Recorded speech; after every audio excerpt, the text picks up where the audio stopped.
All right. So, Duncan, welcome to the show. We don't really have a name yet. If you've got any suggestions, that would be great. But this is my friend, Duncan. Say hi. Hey guys. All right. And today, uh, we're actually going to be talking about a thing called the Aquatic Ape Hypothesis, which Duncan and I are both quite interested in. It's an interesting theory. And so, yeah, hope you enjoy, guys. If you want to subscribe, that'll be great. And enjoy the show. Duncan, so what is the Yeah. Aquatic Ape Hypothesis? Basically, the aquatic ape hypothesis is the theory that humans are at least partially evolved to survive in water. Yeah, the water, right? And like, is that like deep water or shallow water? Um, there's some debate among theorists. This is a pretty kind of fringe idea, but people who believe in it generally think that it's meant for shallow water like rivers and bays, not really the deep water ocean. Yeah, it is worth mentioning that it is not considered a very credible theory at all. It's a very, very fringe theory, right? Yeah, more like a conspiracy theory than anything else. But what makes it interesting, though, right, is like the there seems to be a lot of evidence pointing towards the fact that humans might have come from the water, including things like webbed fingers, right? We have. Yeah. And there are even people alive today who, with just a little bit of practice, can get to be very good at holding their breath and swimming very fast. And there are some groups of people, especially in the Pacific Islands, who have the ability to control their body temperature to adapt to the water, and they can dilate their pupils to see better when they're submerged. So, while it's a fringe theory, there's definitely evidence that supports it. Like, yeah, because I mean, if you could control your own body temperature, you could like stay in the water longer, and especially in a warm area like the Pacific Islands, it would be easy to stay in for hours at a time, and you could see Yeah. underwater even with like the dilation, right? Yeah, so that's one of the main supporting factors for the aquatic ape theory. And the reason for that is because people who believe in it think that we used to rely on the ocean or bays, water in general, to hunt and to get food and stuff. So we didn't spend all our time in the water, but we would be able to go into the water for, hours at a time and hunt, and then go back onto land. Yeah, yeah. And also like they said like shellfish and stuff, and like then isn't there like an acid that we need as humans to survive that is quite rare on the land, but if you we were aquatic, it wouldn't be such a big deal, would it? Yeah. What? I don't know what that is though, but it would make sense. And humans are also, like most animals, very dependent on salt. And the ocean is obviously a prime way to get that, not by drinking seawater, clearly, but by consuming sea animals. Yeah, yeah. I'm not sure. Actually, this is a bit off topic, but apparently most house cats are actually really dehydrated because like they get most of their water actually from their food, and so now that we get dry food, they don't really realize that they should be drinking the water out of the bowl or something. It's really odd. And so yeah, Yeah, that's interesting. so it's actually been said that you should be leaving out like cups of water that make them feel like they should be drinking from it, like trick them into drinking water because they won't do it on their own. Yeah, yeah, Anyway, that makes sense. um so to get back on topic, sorry about that. While we did say it was a fringe theory, it has actually gotten a lot of attention in the past. For example, David Attenborough does support this theory. He thinks that it's credible. He endorses it, but it does have a lot of criticism. Do you want to talk about any of the criticism? Yeah, I think the main criticism is that, humans compared to other species that are evolved to live in water full time aren't good at surviving in deep water. And I think that's because of a misrepresentation of the theory. People generally tend to think of the aquatic ape theory like, our ancestors, the Chumai, I believe they were called, like somehow went back into living in the ocean, which is actually not what the theory is. The theory is that we were just heavily dependent on the ocean and on water to survive, but we would definitely go back onto land. So it's not that we were, fish people. It's that our ancestors just evolved to survive with the water. So maybe like a more land like manatee rather than an ocean animal, like a whale. Not even that. I think, the kind of simian ape shape that we have now never really went away once we evolved it. Oh, yeah, yeah. But like, We just had mhm. uh, just like had some kind of genetic variations that gave us the ability to do better in water than other simians. Yeah. I did a bit of research before this, and another interesting fact that I sort of came upon was that like when a when you if you were to throw a baby chimp and a baby human into water, just into a pool of water, the baby chimp would not actually be able to swim while human would be. And I'm not that they take that as a reason for an example of the aquatic ape hypothesis and how that proves it. But I don't know. I'm not so sure. What do you think? Yeah, I think while it is interesting, that's not really a credible way of proving the theory because one of the main differences between chimpanzees and humans is that humans have a full range of motion in their shoulder because we throw things overhand, whereas because chimpanzees swing around, their muscle tension and fibers don't really bend that way. So swimming is a lot more difficult for chimpanzees and gorillas than it is for humans. Ah, yeah. I forget what it is, but like, isn't it like, and like, we think of chimps as these very human-like things, and they are in many ways, but we do have a lot more dexterity, right? We do have a lot more control over our emotions, and that's what makes chimps so dangerous. I'm not really sure, but it might be because they have such less control over how much they use their muscles. Sorry about that. Just banged my table. I don't know if that's necessarily true. We are generally better at kind of fine motor skills, if you know what I mean. Uh, but they definitely have a lot of kind of full range of motion, control, and strength. That just comes with how they live. Swinging around in trees, hunting, fighting.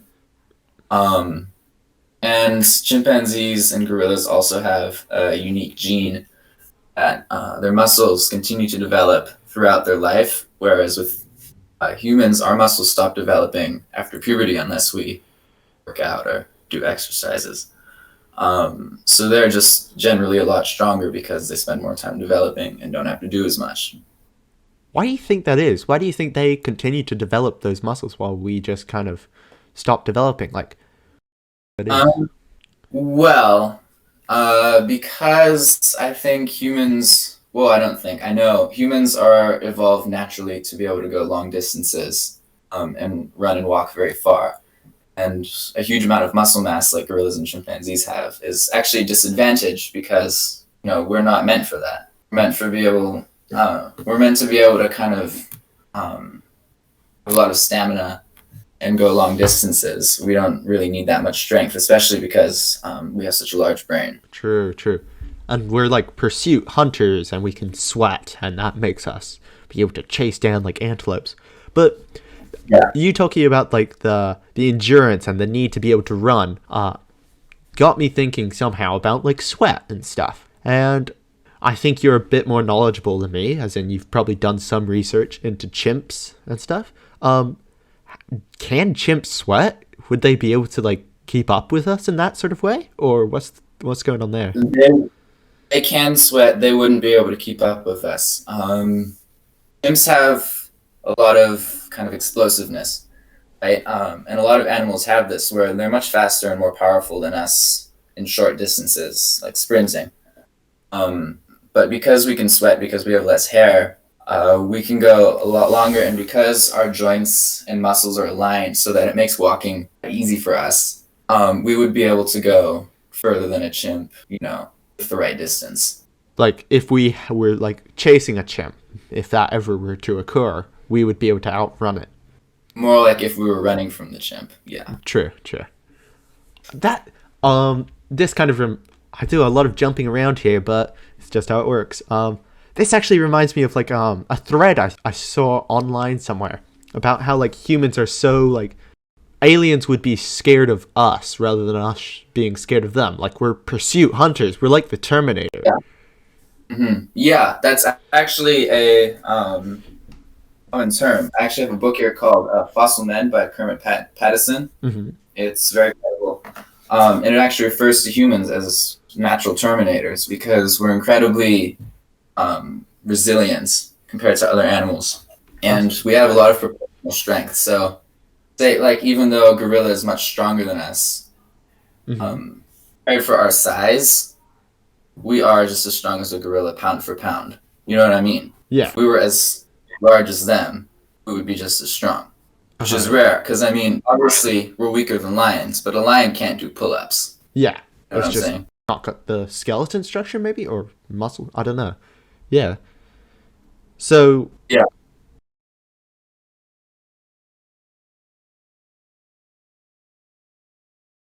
Gorillas? Or, like...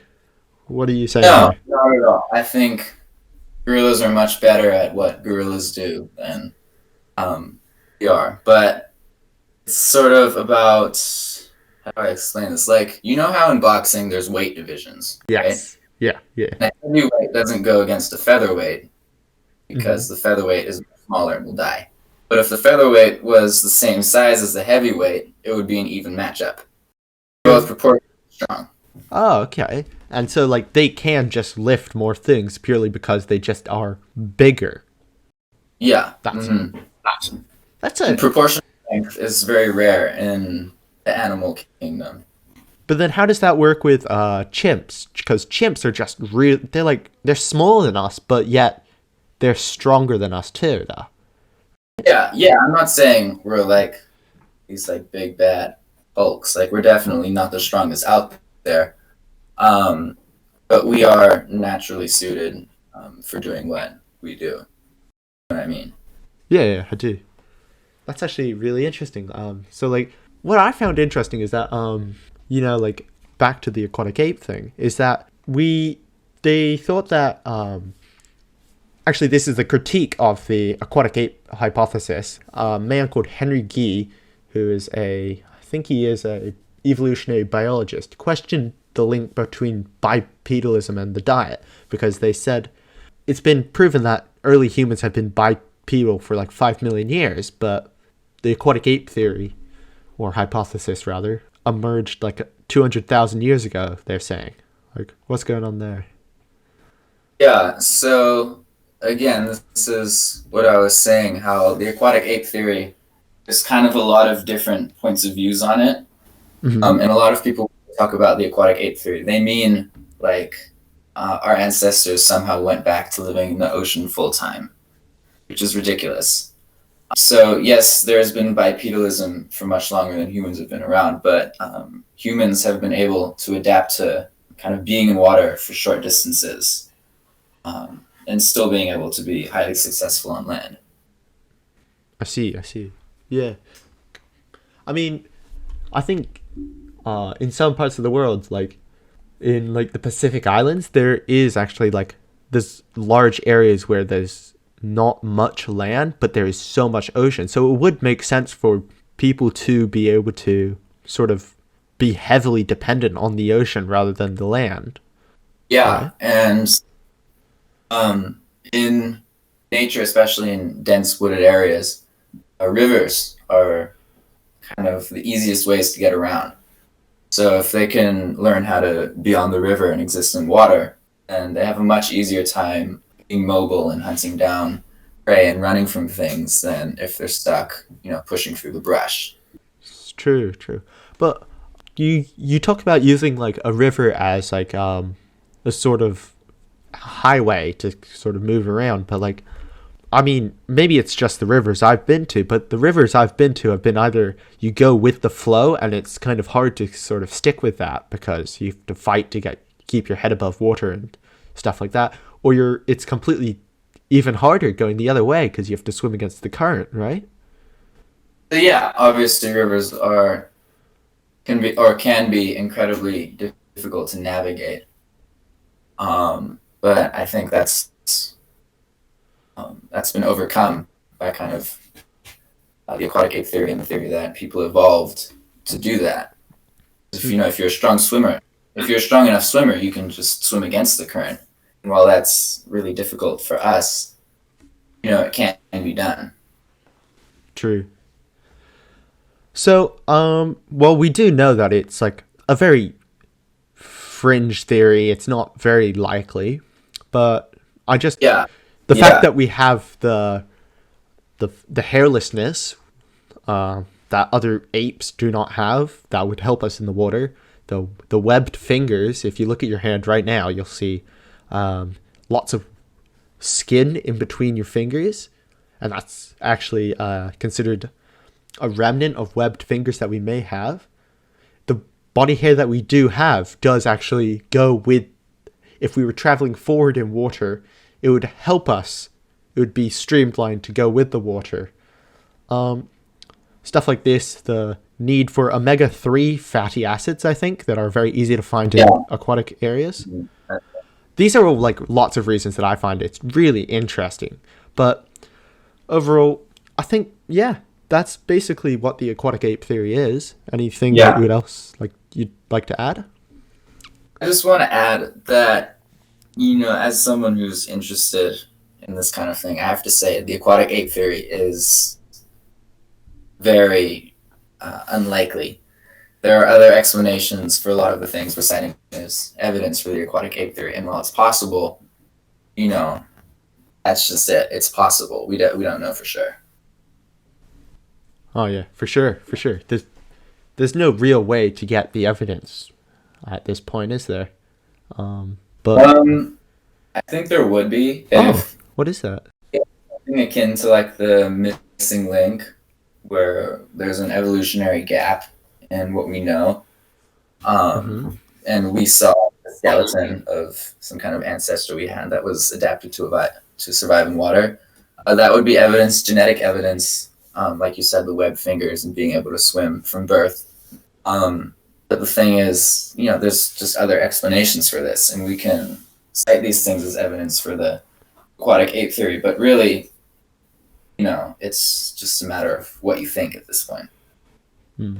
And so, I guess closing thoughts. What are your thoughts on this one? You like it, but I do like it. It's really cool. But I don't think it's the most credible theory. I think it's kind of a good example of a way humans are incredibly adaptable and how we kind of evolve to adapt. But I don't think I wouldn't put all my eggs in this basket. Oh, for sure, man. Yeah. I agree completely. Well, just keep in mind, guys, we're both not experts in this, so we may have gotten some things wrong, but these have been our thoughts on the aquatic ape theory. And thank you, Duncan, for coming on the show. Thanks for having me, man. No problem. And so tell us if you like this. We'll see. We might be able to take suggestions if you'd like some new topics. And have a good day. Subscribe. Bye.